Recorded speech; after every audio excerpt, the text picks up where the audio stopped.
घर का माहौल पूरी तरह तनाव से भरा हुआ था। हर किसी की नज़र सिर्फ एक इंसान पर टिक गई थी, विक्रांत सलूजा। कुछ देर पहले हुए हादसे ने पूरे परिवार को हिलाकर रख दिया था। हर कोई यही सोच रहा था कि आखिर गलती किसकी थी। तभी बाबा ने धीरे से बच्ची के पास बैठते हुए बहुत प्यार से कहा, तुम्हारे ऊपर कोई दबाव नहीं है बेटा, जो तुम्हारा दिल कहता है वही करो। और सबसे अच्छी बात यह है कि तुम जो फैसला लोगी, हम सब वही मानेंगे। बाबा की आवाज में इतना अपनापन था कि कमरे में फैली बेचैनी थोड़ी कम होने लगी। लेकिन बच्ची अभी भी डरी हुई थी। उसकी आंखों में वो हादसा बार बार घूम रहा था। उसने कांपती आवाज में कहा, नहीं बाबा, मुझे पता है ये सब स्टेज तैयार करने वालों की गलती थी। और मम्मा ने भी कहा था कि बिना सबूत किसी को गलत नहीं ठहरा सकते। उसकी बात सुनकर वहां मौजूद सभी लोग एक दूसरे का चेहरा देखने लगे, क्योंकि किसी ने उम्मीद नहीं की थी कि बच्ची इतनी समझदारी से बात करेगी। तभी बाबा ने फिर पूछा, तो तुम ये मानती हो ना कि जो हुआ उसमें विक्रांत की कोई गलती नहीं थी? पूरा कमरा शांत हो गया। हर किसी को उसी जवाब का इंतजार था। कुछ सेकंड के लिए जैसे समय रुक गया हो। फिर बच्ची ने धीरे से सिर हिलाते हुए कहा, हाँ बाबा, मैंने अपनी आंखों से देखा था कि मिस्टर सलूजा ने तुरंत डॉक्टर बुलाया था। उन्होंने मदद करने की कोशिश की थी। उनकी गलती नहीं थी। ये सुनते ही विक्रांत की आंखों में राहत साफ दिखाई देने लगी। लेकिन परिवार के बाकी लोग अभी भी पूरी तरह यकीन नहीं कर पा रहे थे, क्योंकि कुछ देर पहले तक हर कोई उसी पर सवाल उठा रहा था। तभी बच्ची ने आगे कहा, फिर भी उन्होंने मुझसे सॉरी बोला, जबकि वो गलत नहीं थे। उसकी ये बात सुनकर माहौल अचानक बदलने लगा। जो लोग विक्रांत पर शक कर रहे थे, अब वही सोच में पड़ गए कि शायद उन्होंने जल्दबाजी में फैसला ले लिया। लेकिन तभी बच्ची की आंखों से आंसू निकल पड़े। उसने रोते हुए कहा, मैं क्या करती बाबा, मैं आपके लिए बहुत डर गई थी। उसकी आवाज में इतना दर्द था कि वहां मौजूद हर इंसान भावुक हो गया। बाबा ने तुरंत उसे गले से लगा लिया और बोले, जब तुम्हें चोट लगती है ना बेटा, तो मैं भी डर जाता हूँ, क्योंकि प्यार करने वाले हमेशा डरते हैं। इसमें तुम्हारी कोई गलती नहीं है। बाबा की बात सुनकर बच्ची थोड़ी शांत हुई। लेकिन दूसरी तरफ विक्रांत लगातार सबके चेहरे पढ़ने की कोशिश कर रहा था। उसे समझ आ रहा था कि अभी भी कुछ लोग उस पर भरोसा नहीं कर पा रहे। तभी बाबा ने पूरे परिवार की तरफ देखते हुए कहा, हम सब इंसान हैं, और डर जाना गलत नहीं होता, लेकिन किसी को समझे बिना उससे नफरत करना गलत जरूर होता है। उनकी बात सीधे सबके दिल में उतर गई। कुछ पल पहले तक जहां गुस्सा और शक था, अब वहां भावनाएं और उलझनें दिखाई देने लगी। तभी बाबा ने बच्ची का हाथ पकड़कर धीरे से कहा, अब तुम वही करोगी जो तुम्हारा दिल कहेगा, किसी के दबाव में नहीं। बच्ची ने आंसुओं के बीच हल्की मुस्कान दी, लेकिन असली झटका अभी बाकी था। बाबा ने अचानक उससे पूछा, क्या तुम विक्रांत को एक और मौका दोगी? ये सुनते ही पूरा परिवार फिर चौंक गया। किसी ने नहीं सोचा था कि बात यहाँ तक पहुँच जाएगी। विक्रांत खुद भी हैरान रह गया। उसकी सांसें तेज हो गईं, क्योंकि ये सिर्फ एक सवाल नहीं था, ये उसके रिश्ते, उसकी इज्जत और उसके भविष्य का फैसला था। बाबा ने आगे कहा, कभी कभी जब हम किसी को दूसरा मौका देते हैं, तो वो इंसान सब कुछ ठीक कर देता है। हो सकता है मिस्टर सलूजा भी सब कुछ सही कर दें। उनकी आवाज में उम्मीद साफ सुनाई दे रही थी। लेकिन बच्ची अभी भी चुप थी। उसकी खामोशी ने सबकी बेचैनी बढ़ा दी। आखिर वो क्या फैसला लेने वाली थी? क्या वो सच में विक्रांत पर भरोसा करेगी, या फिर उसके मन में अभी भी कोई डर छुपा हुआ है? उधर कमरे के एक कोने में खड़ा एक शख्स ये सब बहुत ध्यान से देख रहा था। उसके चेहरे पर अजीब सी मुस्कान थी, जैसे उसे इस पूरे खेल का कोई ऐसा सच पता हो जो बाकी किसी को नहीं मालूम। और उसी पल साफ हो गया कि ये कहानी अभी खत्म नहीं हुई, बल्कि असली तूफान तो अब शुरू होने वाला है। बच्ची अब भी चुप थी। उसकी खामोशी पूरे कमरे में बेचैनी फैला रही थी। हर किसी की नज़र उसी पर टिकी हुई थी। विक्रांत की धड़कनें इतनी तेज हो चुकी थीं कि जैसे उसका हर डर चेहरे पर साफ दिखाई दे रहा हो। उसे समझ नहीं आ रहा था कि अगले कुछ सेकंड उसकी जिंदगी बदल देंगे या सब कुछ खत्म कर देंगे। बाबा ने फिर प्यार से उसका हाथ थामते हुए कहा, डरो मत बेटा, जो तुम्हारा दिल कहे वही सच है। लेकिन बच्ची की आंखें लगातार विक्रांत की तरफ उठ रही थीं, जैसे वो उसके चेहरे में कोई जवाब ढूंढ रही हो। तभी अचानक उसने धीरे से कहा, अगर मैं इन्हें दूसरा मौका दूं, तो क्या सब पहले जैसा हो जाएगा? उसका सवाल सुनते ही कमरे में मौजूद सभी लोग एक दूसरे को देखने लगे, क्योंकि यही सवाल सबके मन में भी था। क्या सच में इतना बड़ा हादसा सिर्फ एक गलती था, या फिर इसके पीछे कोई ऐसा सच छुपा था जिसे अभी तक किसी ने समझा ही नहीं? विक्रांत ने खुद को संभालते हुए आगे कदम बढ़ाया। उसकी आंखों में पछतावा साफ दिखाई दे रहा था। उसने कांपती आवाज में कहा, मैंने कभी नहीं चाहा कि तुम्हें डर लगे। अगर मेरी वजह से तुम्हें तकलीफ हुई है तो मैं जिंदगी भर खुद को माफ नहीं कर पाऊंगा। उसकी बात सुनकर बच्ची की आंखें फिर भर आईं, लेकिन तभी परिवार के कुछ लोगों के चेहरे पर नाराजगी साफ दिखाई देने लगी। उन्हें लग रहा था कि विक्रांत सिर्फ सहानुभूति पाने की कोशिश कर रहा है। उसी वक्त वहां खड़ी एक महिला ने गुस्से में कहा, इतनी आसानी से सब कुछ कैसे भूल सकते हैं हम? जो हुआ वो कोई छोटी बात नहीं थी। उनकी आवाज सुनते ही माहौल फिर गर्म हो गया। कुछ लोग उनके साथ सहमत थे, तो कुछ बाबा की बात मान रहे थे। धीरे धीरे पूरा परिवार दो हिस्सों में बंटा नजर आने लगा। एक तरफ भरोसा था, दूसरी तरफ शक। बाबा ने सबको शांत करने की कोशिश की। उन्होंने गंभीर आवाज में कहा, रिश्ते सिर्फ गुस्से से नहीं चलते, भरोसे से चलते हैं। अगर हर गलती के बाद हम रिश्ते तोड़ देंगे तो कोई रिश्ता कभी बच ही नहीं पाएगा। उनकी बात सुनकर कुछ पल के लिए सब शांत हो गए, लेकिन तभी अचानक बच्ची ने ऐसी बात कह दी जिसने सबको अंदर तक हिला दिया। उसने डरते हुए कहा, लेकिन उस दिन मुझे ऐसा लगा था जैसे कोई जानबूझकर सब बिगाड़ना चाहता था। ये सुनते ही विक्रांत का चेहरा उतर गया। परिवार के लोग तुरंत चौकन्ने हो गए। बाबा ने हैरानी से पूछा, क्या मतलब? बच्ची ने कांपती आवाज में कहा, स्टेज गिरने से पहले मैंने किसी को वहां जाते देखा था, लेकिन मैं चेहरा नहीं देख पाई। उसकी ये बात सुनते ही कमरे में सन्नाटा छा गया। अब मामला सिर्फ हादसे का नहीं रहा था, अब शक किसी और दिशा में जा रहा था। परिवार के सभी लोग सोच में पड़ गए कि आखिर वो कौन था जो स्टेज के पास गया था, और अगर सच में किसी ने जानबूझकर ऐसा किया तो उसका मकसद क्या था? विक्रांत अचानक बेचैन हो उठा। उसने तुरंत पूछा, तुमने पहले ये बात किसी को क्यों नहीं बताई? बच्ची ने रोते हुए जवाब दिया, मैं बहुत डर गई थी। मुझे लगा कोई मुझ पर विश्वास नहीं करेगा। उसकी बात सुनकर बाबा ने उसे सीने से लगा लिया, लेकिन दूसरी तरफ कुछ लोगों की नजरें अब सीधे विक्रांत पर टिक चुकी थीं, क्योंकि उनके मन में एक नया सवाल उठ चुका था। कहीं विक्रांत खुद तो इस सच्चाई से बचने की कोशिश नहीं कर रहा? तभी कमरे के कोने में खड़ा वही रहस्यमयी शख्स हल्का सा मुस्कुराया। उसकी आंखों में अजीब सा आत्मविश्वास था, जैसे उसे पहले से पता हो कि बात आखिर इसी मोड़ तक पहुंचेगी। उसने धीरे से अपनी मुट्ठी बंद की और मन ही मन बोला, अब खेल शुरू होगा। उधर बाबा ने फैसला लेते हुए कहा, अब सच सामने आएगा, चाहे जो भी हो। इस बार कोई झूठ नहीं बचेगा। उनकी आवाज में ऐसा गुस्सा था जो पहले कभी किसी ने नहीं देखा था। पूरा परिवार डर गया, क्योंकि अब ये सिर्फ रिश्तों का मामला नहीं था, अब बात साजिश तक पहुंच चुकी थी। विक्रांत लगातार सोच में डूबा हुआ था। उसके दिमाग में बार बार वही सवाल घूम रहा था, आखिर वो इंसान कौन था? और अगर किसी ने सच में ये सब प्लान किया था, तो उसका अगला कदम क्या होगा? लेकिन तभी अचानक घर की सारी लाइट्स बंद हो गईं।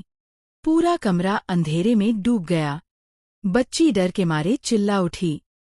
कुछ सेकंड के लिए हर तरफ सिर्फ खामोशी थी, और फिर अंधेरे में किसी के कदमों की आवाज सुनाई देने लगी। टक टक टक। हर कदम के साथ सबकी सांसें रुकती जा रही थीं। तभी अचानक ऊपर से किसी चीज के गिरने की तेज आवाज आई।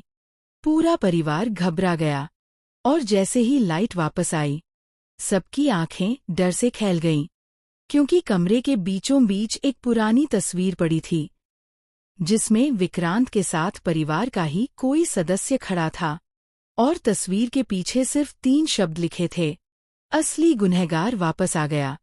तस्वीर को देखते ही पूरे कमरे में सन्नाटा छा गया। किसी की हिम्मत नहीं हो रही थी कि आगे बढ़कर उसे उठाए। हर चेहरा डर और हैरानी से भर चुका था। विक्रांत की आंखें उस तस्वीर पर जम गई थीं। उसके हाथ कांपने लगे, क्योंकि तस्वीर में जो इंसान उसके साथ खड़ा था, वो कोई अनजान नहीं था। वो परिवार का ही एक ऐसा सदस्य था, जिसका नाम महीनों से किसी ने नहीं लिया था।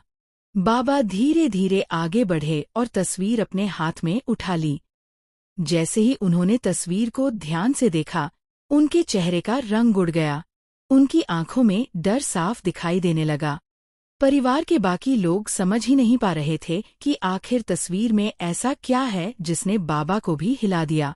तभी एक महिला घबराई हुई आवाज में बोली, ये कैसे हो सकता है? वो तो बहुत पहले इस घर को छोड़कर जा चुका है। विक्रांत तुरंत चौंक गया। उसने बाबा के हाथ से तस्वीर छीन कर देखी और कुछ पल के लिए बिल्कुल शांत हो गया। उसके चेहरे पर ऐसा डर था जैसा पहले कभी किसी ने नहीं देखा था। बच्ची ने घबराकर पूछा, कौन है ये? लेकिन किसी के पास जवाब नहीं था, क्योंकि उस इंसान का नाम लेते ही इस परिवार के कई पुराने जख्म फिर से ताज़ा हो जाते। तभी बाबा ने भारी आवाज में कहा, ये आदमी इस घर की सबसे बड़ी गलती था। उनकी बात सुनते ही सब सन्न रह गए। विक्रांत ने धीरे से कहा, लेकिन ये वापस कैसे आ सकता है? मैंने अपनी आंखों से देखा था कि वो हमेशा के लिए चला गया था। उसकी आवाज में डर साफ महसूस हो रहा था। उधर कमरे में खड़ी एक महिला की सांसें तेज हो गईं। उसने कांपते हुए कहा, अगर वो सच में वापस आ गया, तो इस घर में फिर से बर्बादी शुरू हो जाएगी। उसकी बात सुनते ही माहौल और ज्यादा डरावना हो गया।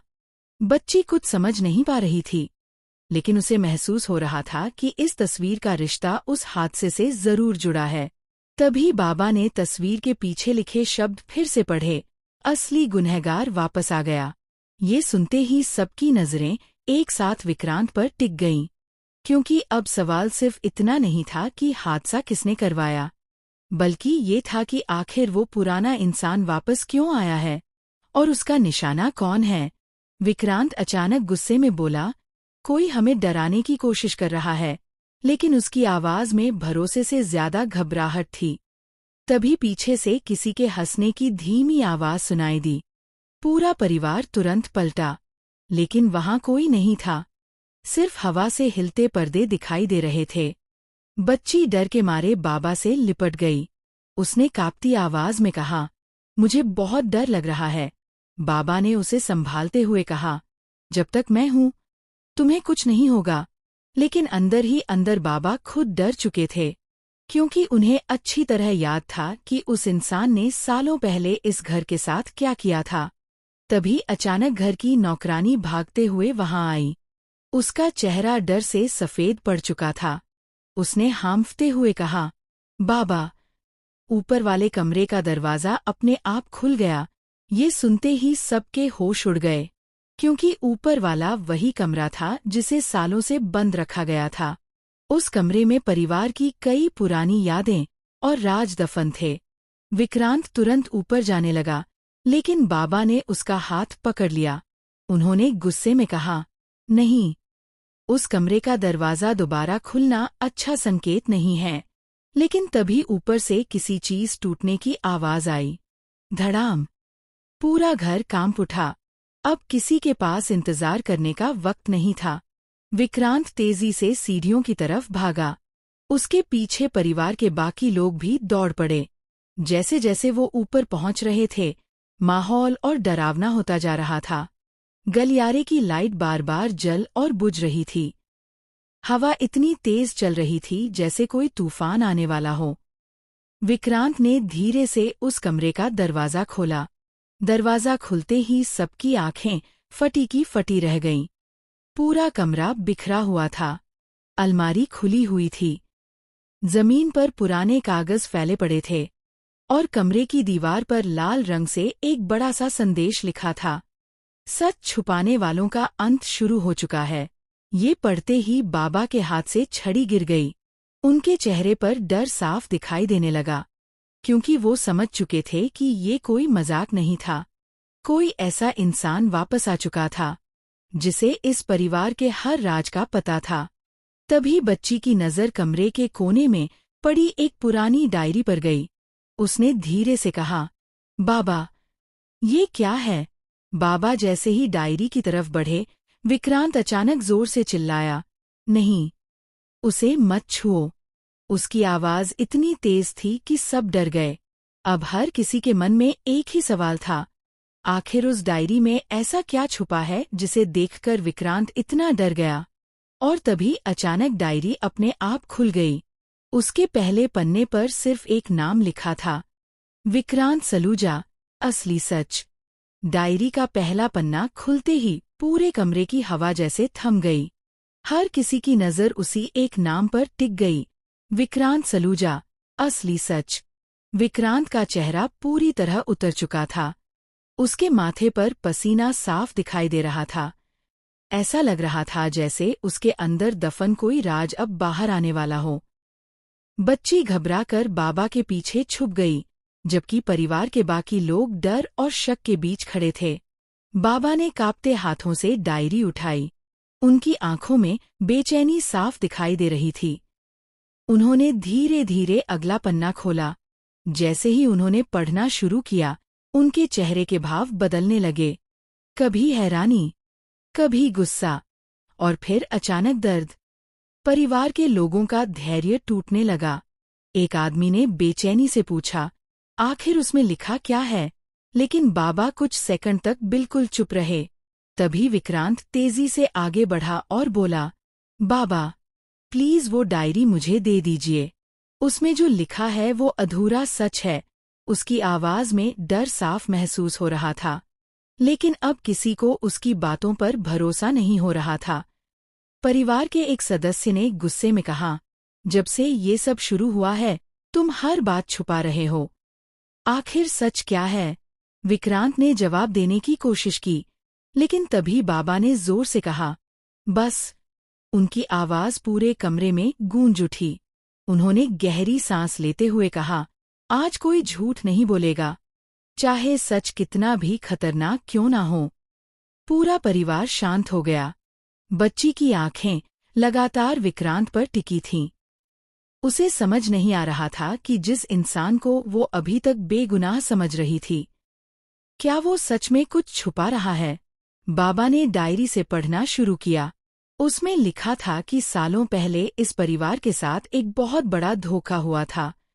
किसी अपने ने ही परिवार की खुशियां बर्बाद करने की कोशिश की थी, और उस राज को छुपाने के लिए कई झूठ बोले गए। लेकिन सबसे बड़ा झटका तब लगा जब बाबा ने अगली लाइन पढ़ी, विक्रांत उस रात वहां मौजूद था। ये सुनते ही पूरा परिवार सन्न रह गया। सबकी आंखें एक साथ विक्रांत की तरफ घूम गईं। बच्ची ने कांपती आवाज में पूछा, क्या ये सच है? विक्रांत कुछ पल तक चुप रहा। उसकी आंखों में आंसू आ गए। उसने धीरे से कहा, हाँ, मैं वहां था, लेकिन मैंने कुछ गलत नहीं किया। उसकी बात सुनकर किसी को यकीन नहीं हुआ। परिवार के लोग गुस्से में भर गए। एक महिला ने चीखते हुए कहा, अगर तुम वहां थे तो इतने सालों तक सच क्यों छुपाया? विक्रांत ने दर्द भरी आवाज में कहा, क्योंकि मैं डर गया था। मुझे लगा अगर सच सामने आया तो सब खत्म हो जाएगा। तभी बाबा ने गुस्से में डायरी बंद कर दी। उन्होंने कहा, सच छुपाने से पाप छोटा नहीं हो जाता विक्रांत। उनकी आंखों में निराशा साफ दिखाई दे रही थी। विक्रांत सिर झुकाकर खड़ा रहा, लेकिन तभी अचानक उसने ऐसी बात कही जिसने सबको फिर से चौंका दिया। उसने धीरे से कहा, मैं अकेला नहीं था। ये सुनते ही पूरे कमरे में फिर खामोशी छा गई। बाबा ने तुरंत पूछा, मतलब? विक्रांत ने कांपती आवाज में कहा, उस रात इस घर का एक और सदस्य वहां मौजूद था, और वही असली गुनहगार है। अब हर किसी की सांसें रुक चुकी थीं। परिवार के लोग डर के मारे एक दूसरे को देखने लगे, क्योंकि इसका मतलब था कि असली दुश्मन अभी भी इसी घर में मौजूद है। तभी अचानक कमरे का दरवाजा जोर से बंद हो गया। धड़ाम! बच्ची चीख पड़ी। लाइट फिर से टिमटिमाने लगी, और तभी अंधेरे में किसी की भारी आवाज गूंजी, बहुत देर कर दी तुम लोगों ने सच जानने में। पूरा परिवार डर से कांप उठा। विक्रांत ने तुरंत पीछे मुड़कर देखा, लेकिन वहां कोई दिखाई नहीं दिया, सिर्फ अंधेरा था। और उसी अंधेरे में किसी के कदमों की आवाज धीरे धीरे उनकी तरफ बढ़ने लगी। टक टक टक। हर कदम के साथ डर बढ़ता जा रहा था। बच्ची रोने लगी। बाबा ने उसे अपने पीछे कर लिया। तभी अचानक कमरे की खिड़की अपने आप खुल गई और तेज हवा अंदर आने लगी। सारे कागज हवा में उड़ने लगे। उसी दौरान डायरी का आखिरी पन्ना खुल गया। उस पन्ने पर खून जैसे लाल रंग से सिर्फ एक लाइन लिखी थी, जिसे तुम अपना समझते हो, वही तुम्हारा सबसे बड़ा दुश्मन है। ये पढ़ते ही बाबा के हाथ कांपने लगे, क्योंकि अब उन्हें एहसास हो चुका था कि इस परिवार का असली खेल अभी शुरू हुआ है। रिश्तों के पीछे छुपे चेहरे अब एक एक करके सामने आने वाले थे। भरोसा टूटेगा, राज खुलेंगे, और कोई अपना ही इस घर को तबाह करने वाला है। लेकिन सबसे बड़ा सवाल अभी भी बाकी था। आखिर वो असली गुनहगार है कौन?